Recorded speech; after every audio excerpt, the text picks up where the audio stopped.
നിയോഗത്താലി അന്ന് പതിവിന് വിപരീതമായി ആദ്യം ഉണർന്നത് ശ്രീനന്ദയായിരുന്നു. ഉണർന്നൽപ്പനേരം വേണ്ടി വന്നു അവൾക്ക് യാഥാർത്ഥ്യത്തിലേക്ക് മടങ്ങിയെത്താൻ. ഇന്നലെ രാത്രി എങ്ങനെയാണോ കിടന്നത് അതുപോലെ തന്നെ അതിർവിന്റെ കൈകൾക്കുള്ളിൽ അവന്റെ നെഞ്ചിലേക്ക് പറ്റിച്ചേർന്നാണ് താൻ കിടക്കുന്നതെന്നറിഞ്ഞതും ശ്രീനന്ദ ഒരു ചിരിയോടെ മെല്ലെ അവനിൽ നിന്നും അകലാൻ നോക്കി. ആ ഉറക്കത്തിലും അതിർവ് കൂടുതൽ മുറുക്കത്തോടെ അവളെ വീണ്ടും ചേർത്ത് പിടിച്ചു. ശ്രീനന്ദയുടെ അതിരങ്ങൾ അറിയാതെ അതിർവിന്റെ കഴുത്തിൽ പതിഞ്ഞതും അതിർവ് കണ്ണു തുറന്നു. അബദ്ധം പിടിഞ്ഞതുപോലെ ശ്രീനന്ദ കണ്ണുകൾ ഇറുക്കി അടച്ചു കളഞ്ഞു. അവളുടെ ആ പ്രവൃത്തി കണ്ട് അതിർവ് അവളുടെ കൺപോളകൾക്ക് മുകളിലേക്ക് അമർത്തി ചുംബിച്ചു. ഇരുവരും വല്ലാത്തൊരവസ്ഥയിലായി പോയി. ശ്വാസം എടുക്കാൻ പോലും മറന്ന് കണ്ണുകൾ ഇറുക്കി അടച്ചു കിടക്കുന്ന ആ പെണ്ണിനെ ഒന്നുകൂടി സൂക്ഷിച്ചു നോക്കിയ ശേഷം അതിർവുമെല്ലെ അവൾ കരികിൽ നിന്ന് എണീറ്റു. സമയം നോക്കിയപ്പോ ഏകദേശം 5:30 ആയിട്ടുള്ളൂ. താനെന്തിനാ ഇത്രയും നേരത്തെ എഴുന്നേറ്റത്? കുറച്ചു നേരം കൂടി ഉറങ്ങാൻ പാടില്ലായിരുന്നോ? അതിർവ് ചോദിച്ചു. ഇന്നലെ ഇന്നലെ ഞാൻ പെട്ടെന്ന് ഉറങ്ങിപ്പോയില്ലേ, അതുകൊണ്ടാണെന്ന് തോന്നുന്നു ഇന്ന് രാവിലെ നേരത്തെ ഉണർന്നത്. ശ്രീനന്ദ അതിന് മറുപടിയും നൽകി. എങ്കിൽ പിന്നൊട്ടും വൈകിക്കണ്ട, മുഖമൊക്കെ കഴുകിയിട്ട് പോയിരുന്നു കുറച്ചു നേരം പഠിക്കും. ഇന്ന് അവധിയാണെന്ന് കരുതി ആര്യൻകുട്ടൻ്റെ കൂടെ കളിച്ച് നടക്കാനൊന്നും നിൽക്കണ്ട കേട്ടോ. ഏട്ടനിന്ന് എവിടെയെങ്കിലും പോകുന്നുണ്ടോ? ഇന്ന് സൺഡേ അല്ലേ? പെട്ടെന്ന് ശ്രീനന്ദ ചോദിച്ചു. എടോ, എനിക്കിന്നൊരു ഫ്രണ്ടിനെ കാണാൻ വേണ്ടി പോണം. അവൻ US നിന്ന് വന്നതേ ഉള്ളൂ. വന്നിട്ടിപ്പോൾ 1 വീക്കായി. ഇപ്പോഴാണ് സമയത്ത് വന്നത്. ഞാൻ അവനെ കണ്ടു മടങ്ങി വന്ന ശേഷം നമുക്ക് എല്ലാവർക്കും കൂടി എവിടെയെങ്കിലുമൊക്കെ പോകാം. അവളുടെ കവളിൽ തട്ടിക്കൊണ്ട് അവനത് പറഞ്ഞു. ചിരിയോടെ തലയാട്ടിക്കൊണ്ട് ശ്രീനന്ദ അവളുടെ സ്റ്റഡി റൂമിലേക്ക് പോയി. ശേഷം നന്നായി മുഖമൊക്കെ കഴുകി ബുക്ക് തുറന്നു വെച്ചിരുന്ന് പഠിക്കാൻ തുടങ്ങി. അന്ന് രാവിലെ തന്നെ ബ്രേക്ക്ഫാസ്റ്റും കഴിച്ചിട്ട് അതിർവ് അവന്റെ ഫ്രണ്ടിനെ കാണാൻ വേണ്ടി പോയി. ശ്രീനന്ദ കുറച്ചു സമയം ഇന്ദിരയെ സഹായിച്ച് അടുക്കളയിലൊക്കെ നിന്നെങ്കിലും ഇന്ദിര അവളെ നിർബന്ധപൂർവ്വം തന്നെ മുകളിലേക്ക് പറഞ്ഞു വിട്ടു. അങ്ങനെ പഠിത്തമൊക്കെ കഴിഞ്ഞ് ലഞ്ചൊക്കെ കഴിച്ച് അവരെല്ലാവരും കൂടി ലിവിംഗ് റൂമിലിരിക്കുന്ന നേരത്താണ് അതിർവ് അവന്റെ സുഹൃത്തിനെ കണ്ടിട്ട് മടങ്ങിയെത്തിയത്. അമ്മേ, ഇന്ന് വൈകിട്ട് നമുക്ക് എല്ലാവർക്കും കൂടി പുറത്തു പോയാലോ? അതിർവ് ഇന്ദിരയോട് ചോദിച്ചു. എവിടെ പോവാനാടാ? അത് പിന്നെ അമ്മയല്ലേ ഞങ്ങൾ ഇന്നലെ വരുന്ന വഴിക്ക് പറഞ്ഞത്, എന്തോ സെറ്റ് സാരി, ഓ അങ്ങനെ എന്തോ വാങ്ങണമെന്നൊക്കെ. പിന്നെ ഓണത്തിന്റെ ഒരു ഷോപ്പിംഗ് കൂടി നടത്തിയേക്കാം. ഇനിയിപ്പോൾ ഓണത്തിനധികം ദിവസമില്ലല്ലോ. ദിവസം അടുക്കും തോറും കടകളിലൊക്കെ തിരക്ക് കൂടും. അതിർവ് പറഞ്ഞപ്പോൾ ഇന്ദിരയ്ക്കും മാധവനും തോന്നി അത് തന്നെയാണ് നല്ലതെന്ന്. ശ്രീനന്ദ പ്രത്യേകിച്ച് അഭിപ്രായങ്ങളൊന്നുമില്ലാതെ അവരെയൊക്കെ നോക്കിയിരിക്കുകയാണ്. മോളെന്താ ഒന്നും മിണ്ടാത്തേ? നമുക്ക് പോയാലോ ഇന്ന്? ഇന്ദിര പെട്ടെന്ന് തന്നോട് അഭിപ്രായം ചോദിച്ചതും എന്തു പറയണമെന്നറിയാതെ അവൾ അതിർവിന്റെ മുഖത്തേക്ക് നോക്കി. പിന്നെ മെല്ലെ അവരെ നോക്കി തലയാട്ടി. പോകാമേ. അവൻ കൈകൊണ്ട് അകത്തേക്ക് കയറിക്കൊന്ന് ആംഗ്യം കാണിച്ചതും ഒരു ചിരിയോടെ അവൾ അവനൊപ്പം അകത്തേക്ക് കയറി. പിന്നെ അവരുടെ ആ പോക്ക് നോക്കി നിന്ന് ഇന്ദിരയും അതിർവും അകത്തേക്ക് കയറി. എങ്കിൽ പിന്നെ സമയം വൈകിക്കണ്ട, എല്ലാവരും പോയി റെഡി ആയിക്കോ. കാർട്ടൂൺ കണ്ടുകൊണ്ടിരുന്ന ആര്യൻകുട്ടനെ ഇന്ദിര വിളിക്കാൻ പോയതും അവൻ അവരെ തടഞ്ഞു.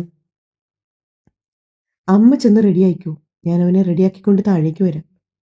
ഇന്ദിരയും മാധവനും റെഡിയാകാനായി അവരുടെ റൂമിലേക്ക് പോയി. അതിർവ് കൂട്ടുകാരനെ കാണാൻ പോകുന്നത് പിന്നീടാവാമെന്ന് തീരുമാനിച്ചു. പിന്നാലെ അതിർവും ശ്രീനന്ദയും ആര്യൻകുട്ടനും മുകളിലേക്ക് പോയി. ശ്രീനന്ദ നേരെ സ്റ്റഡി റൂമിലേക്ക് പോയി. കബോർഡിൽ കൂടി കണ്ണോടിച്ച് നിൽക്കുകയാണ്. ഇപ്പോൾ അവൾക്ക് വല്ലാത്തൊരു കൺഫ്യൂഷനാണ്, എന്ത് ഡ്രസ്സ് ഇടണോ എന്നൊക്കെ. മുമ്പാണെങ്കിൽ കയ്യിൽ കിട്ടുന്ന ഏതെങ്കിലും ഒരു ഡ്രസ്സ് എടുത്തിട്ടുകൊണ്ട് പോയവളാണ്. ഇപ്പോഴിപ്പോൾ അതിർവ് തന്നെ ശ്രദ്ധിക്കുന്നുവെന്നറിയാതെ അവന്റെ മുമ്പിൽ ഏറ്റവും നന്നായി ഒരുങ്ങി നിൽക്കണമെന്നൊക്കെ ഒരു വാശിയാണ് പെണ്ണിന്. അവളൊരു കള്ളച്ചിരിയോടെ ഒരു navy blue colour salwar set എടുത്തു. മറ്റൊന്നും കൊണ്ടല്ല, അതിർവ് ധരിച്ചത് ഒരു നേവി ബ്ലൂ കളർ ഷർട്ട് തന്നെയാണ്. അതിനോട് ഇടങ്ങി നിൽക്കട്ടെ എന്ന് കരുതിയാണ് അവൾ ഈ വേഷം ഇട്ടത്.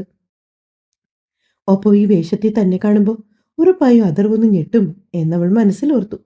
പിന്നെ മെല്ലെ വേഗം ഫ്രഷായി വസ്ത്രമൊക്കെ മാറി. അന്ന് പതിവിലും കൂടുതൽ ഒരുങ്ങാനൊക്കെ ഒരു താല്പര്യം തോന്നി അവൾക്ക്. അവൾ കണ്ണാടിക്ക് മുമ്പിലേക്ക് ചെന്ന് ഏറെ നേരം തന്റെ പ്രതിബിംബത്തിലേക്ക് നോക്കി. പിന്നെ മെല്ലെ നേർത്ത ചായങ്ങൾ മുഖത്ത് തേച്ചു. ചുണ്ടിൽ അല്പം ലിപ്സ്റ്റിക്ക്, ഷോള് വെറുതെ കഴുത്തിലൂടെ ചുറ്റിയിട്ടുകൊണ്ട് ഒരു കൈയിലേക്ക് വാച്ചും മറ്റൊരു കൈയിലേക്ക് വളയും ഇട്ട് കണ്ണാടിക്ക് മുമ്പിൽ ചെന്ന് നിന്ന് തന്റെ ഒരുക്കം പൂർത്തിയാക്കിയതുപോലെ ഒന്ന് നോക്കി ചിരിച്ചുകൊണ്ട് അതിർവിന്റെ അടുത്തേക്ക് പോയി. അതറും അപ്പോഴേക്കും ആര്യൻകുട്ടനെ റെഡിയാക്കി നിർത്തി. ആഹാ, ആന്റി അച്ഛനും സെയിം കളറാണല്ലോ. ശ്രീനന്ദ മുറിയിലേക്ക് വന്നതും പെട്ടെന്ന് ആര്യൻകുട്ടൻ അത് പറഞ്ഞു. അഥർവിന്റെ മുഖത്തൊരു കള്ളച്ചിരി. ശ്രീനന്ദയെ അവൻ കണ്ണെടുക്കാതെ നോക്കി. അവന്റെ പുരുകൻ ചൊളിഞ്ഞു. എന്തോ താൻ പ്രതീക്ഷ ഭാവമല്ല അഥർവിന്റെ മുഖത്തുനിന്ന് കണ്ടതും ശ്രീനന്ദയ്ക്ക് വല്ലാത്തൊരു പരിഭവം തോന്നിപ്പോയി. ആ സമയം ആര്യൻകുട്ട, മോൻ താഴെ ചെന്ന് അച്ചമ്മയൊക്കെ റെഡിയായോ നോക്കിയിട്ട് വാ. അഥർവ് പറഞ്ഞതും ആര്യൻ പതിയെ താഴേക്കുള്ള സ്റ്റെപ്പുകൾ ഇറങ്ങി.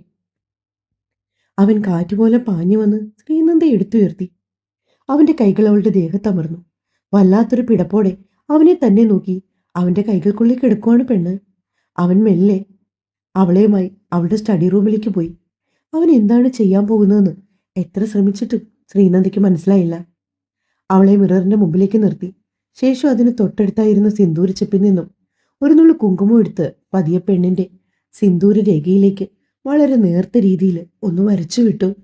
കണ്ണുകൾ ഇറുക്കി അടച്ചു നിന്ന് ശ്രീനന്ദ ആ സമയം. ശേഷം അവളുടെ മുഖത്തിനടുത്തൂടി തന്റെ മുഖം അടുപ്പിച്ചു വെച്ച് അഥർവ്. ഇപ്പോഴാ കറക്റ്റായത്. പതിഞ്ഞ സ്വരത്തിൽ അഥർവ് പറഞ്ഞതും ശ്രീനന്ദയുടെ മുഖം വീണ്ടും ചുവന്നു. അവളുടെ ആ ചുവപ്പിലേക്ക് അവന്റെ അധരങ്ങൾ ചേർന്നു. പെട്ടെന്നൊരു പിടപ്പോടെ ശ്രീനന്ദ വയറിലേക്ക് കൈവച്ചതും അഥർവിന്റെ കൈകളും അവിടേക്ക് ചേർന്നു. എന്തുപറ്റി നന്ദി, വയറ് വേദനിക്കുന്നുണ്ടോ? കള്ളച്ചിരിയോടെ അവളുടെ വയറിൽ കൈ ചേർത്ത് വെച്ചുകൊണ്ടാണ് അവൻ ചോദിക്കുന്നത്. അവനെ തള്ളി മാറ്റി പോകണമെന്ന് ശരീരം പറയുന്നുണ്ടെങ്കിലും എന്തോ അവൾക്കതിന് കഴിയില്ല. മനസ്സ് അവളോട് കൂടുതൽ നേരം അവനോട് പറ്റിച്ചേർന്ന് അങ്ങനെ തന്നെ നിൽക്കാനാണ് പറഞ്ഞത്. പിന്നെ പെട്ടെന്നെന്തോ ഓർത്തതുപോലെ ഇരുവരും അടർന്നു മാറി നേരെ താഴേക്ക് നടന്നു. ഇന്ദിരയും മാധവനും റെഡിയായി നിൽപ്പുണ്ടായിരുന്നു. അവർക്കടുത്ത് തന്നെ ആര്യൻകുട്ടനും. പടികളിറങ്ങി താഴേക്ക് വരുന്ന അഥർവിലും ശ്രീനന്ദയിലും തന്നെയായിരുന്നു ഇന്ദിരയുടെയും മാധവന്റെയും നോട്ടം. ഒരേ നിറത്തിലുള്ള ഡ്രസ്സിട്ട് പുഞ്ചിരിയോടെ യുവമിഥുനങ്ങളെപ്പോലെ ഇറങ്ങി വരുന്നവരെ നിറച്ചിരിയോടെ തന്നെ നോക്കിക്കണ്ടു അവർ. മാധവൻ വീണ്ടും ഇന്ദിരയെ നോക്കി. മെല്ലെ അവരുടെ കാതിൽ പറഞ്ഞു, എന്തായാലും തന്റെ സെലക്ഷൻ തെറ്റിയില്ല. ഇതിപ്പോ എത്രാമത്തെ തവണയാ മാധവേട്ടൻ എന്നോട് പറയുന്നേ? എടോ, ഓരോ തവണ അവരെ ഇങ്ങനെ ഒരുമിച്ച് കാണുമ്പോഴും എനിക്കത് വീണ്ടും വീണ്ടും പറയാൻ തോന്നും. മാധവൻ പറഞ്ഞതും ഇന്ദിര തമാശയായിട്ട് അയാളുടെ കയ്യിൽ നിന്ന് തല്ലിക്കൊണ്ട് കാറിനടുത്തേക്ക് നടന്നു. പിന്നിലേക്ക് കയറാൻ തുടങ്ങിയ ശ്രീനന്ദയെ മാധവൻ തന്നെയാണ് നിർബന്ധിച്ച് അഥർവിനൊപ്പം ഫ്രണ്ടിലിരുത്തിയത്. ശേഷം അയാൾ ഇന്ദിരയ്ക്കൊപ്പം പിന്നിലേക്ക് കയറി അവരുടെ നടുക്ക് ആര്യൻകുട്ടനെയും ഇരുത്തി. അവരുടെ കാറ് നേരെ പോയത് സിറ്റിയിലെ തന്നെ പ്രസിദ്ധമായ ഒരു വലിയ തുണിക്കടയിലേക്കാണ്. കാർ പാർക്കിങ്ങിലിട്ട് അഥർവ് വരുമ്പോഴേക്കും അവരെല്ലാം അകത്തേക്ക് നടന്നു. ആദ്യമായി അത്രയും വലിയൊരു തുണിക്കടയിൽ കയറുന്നത് കൊണ്ട് തന്നെ അതിന്റെ അന്താളിപ്പൊക്കെ ശ്രീനന്ദയുടെ മുഖത്തുണ്ട്. അവൾ ചുറ്റിലും നോക്കി. ഡിസ്പ്ലേയിൽ വെച്ചിരിക്കുന്ന തുണിത്തരങ്ങളിലൂടെയൊക്കെ വിരലൊടിച്ച് സന്തോഷത്തോടെ നടന്നു. പെട്ടെന്നാണ് ഒരു കൈ വന്ന് അവളെ പിന്നിലേക്ക് വലിച്ചത്. മറ്റാരും ആയിരുന്നില്ല, അത് അഥർവായിരുന്നു. വാ. അവനവളുടെ കൈ പിടിച്ചുകൊണ്ട് മുന്നോട്ട് നടക്കുന്നത് ഇന്ദിര കണ്ടു. അവർ ആര്യൻകുട്ടനൊപ്പം സാരി സെക്ഷനിലേക്ക് പോയി. എവിടേക്ക് എന്നെ കൊണ്ടുവന്നേ? അമ്മയൊക്കെ ഇതാ അങ്ങോട്ടാ പോയി. ശ്രീനന്ദ പറഞ്ഞു. അതിനിപ്പോ എന്താ, അമ്മയൊക്കെ പോയി. അമ്മയ്ക്ക് വേണ്ട ഡ്രസ്സ് എടുക്കട്ടെ. താമ്പ, നമുക്ക് തനിക്ക് വേണ്ടി കുറച്ച് ഡ്രസ്സ് വാങ്ങാം. അഥർവ് പറഞ്ഞതും ശ്രീനന്ദ അവന്റെ കണ്ണിലേക്ക് നോക്കി. എന്തിനാ നോക്കി പേടിപ്പിക്കുന്നേ? വിവാഹം കഴിഞ്ഞിട്ട് ഇതുവരെ ഞാൻ തനിക്ക് ഡ്രസ്സ് എന്തെങ്കിലും വാങ്ങി തന്നിട്ടുണ്ടോ? ഇല്ലല്ലോ.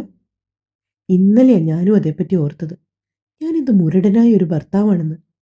അവനത് പറഞ്ഞതും ശ്രീനന്ദയുടെ മുഖത്തൊരു ചിരിവിടർന്നു. അവൾ വിലങ്ങനെ തലയാട്ടി. വാ. അഥർവ് അവളുടെ കൈയും പിടിച്ച് അകത്തേക്ക് കടന്നപ്പോൾ ഒരു സെയിൽസ് ഗേൾ അവർക്കടുത്തേക്ക് വന്നു. സർ, എന്താ വേണ്ടേ? ഡ്രസ്സ് വേണം. അത് പറഞ്ഞ അഥർവ് ശ്രീനന്ദയെ നോക്കിയതും അവർ ചോദിച്ചു, മേഡത്തിനാണോന്ന്. അതെ സർ. ചുരിദാർ സെറ്റുകളും സൽവാറും ഒക്കെ ആ സെക്ഷനിലാണ്, സാരിയൊക്കെ ഇവിടെ. അവർ ഓരോന്ന് വിശദമായി പറഞ്ഞു കൊടുത്തു. അഥർവ് അവളെയും കൂട്ടി നേരെ സൽവാർ സെറ്റുകളുള്ള ഒരു സ്ഥലത്തേക്കാണ് പോയത്. അവിടെ നിന്ന് കണ്ട് അവൻ ഇഷ്ടപ്പെട്ടതെല്ലാം അവൾക്ക് വാങ്ങിക്കൂട്ടി. എടുക്കുന്ന ഓരോ ഡ്രസ്സും ശ്രീനന്ദയോട് ഇഷ്ടപ്പെട്ടോ എന്ന് ചോദിക്കുന്നുണ്ട്. 3-4 ഡ്രസ്സുകളായപ്പോൾ തന്നെ ശ്രീനന്ദ അവന്റെ കൈക്ക് പിടിച്ചു. മതിയേട്ടാ, ഇനിയിപ്പോ വേണ്ട, ഇത് തന്നെയുണ്ട് ആവശ്യത്തിന്. ശാസനയോടെ അവളെ നോക്കി വിലക്കി ശ്രീതു. അഥർവ്, അത് താനാണോ തീരുമാനിക്കുന്നത്? ഞാനല്ലേ തനിക്ക് ഡ്രസ്സ് വാങ്ങിത്തരാൻ വന്നേ. അപ്പൊ എനിക്കിഷ്ടമുള്ളത് അത്രയും ഞാൻ വാങ്ങും. അഥർവ് ഒരു വാശിയോടെ പറഞ്ഞതും അവിടെ നിന്ന് സെയിൽസ് ഗേള് അവരിരുവരെയും നോക്കി ചിരിച്ചു. അവരെ നോക്കി ഒന്ന് ചമ്മി ചിരിച്ചുകൊണ്ട് ശ്രീനന്ദ വീണ്ടും അഥർവിനെ നോക്കി. ഏട്ടാ, ഒരുപാടൊന്നും മേടിച്ച് പൈസ കളയണ്ട. അതിന് മറുപടിയായി അവൻ അവളെ നോക്കി ഒന്ന് കണ്ണുരുട്ടി. അവിടെ കണ്ടതിൽ വെച്ച് ഏറ്റവും വില കൂടിയതും ഭംഗിയുള്ളതുമായ എല്ലാ ഡ്രസ്സുകളും അവൻ ശ്രീനന്ദയ്ക്ക് വേണ്ടി വാങ്ങി. സാരി വേണ്ടേ? തനിക്ക് സാരി ഉടുക്കാൻ ഇഷ്ടമാണോ? സാരി ഇപ്പോൾ വേണ്ടേട്ടാ, ചുരിദാറുണ്ടല്ലോ. എന്നാലും വാടോ, നമുക്കൊന്ന് പോയി നോക്കിയിട്ട് വരാം.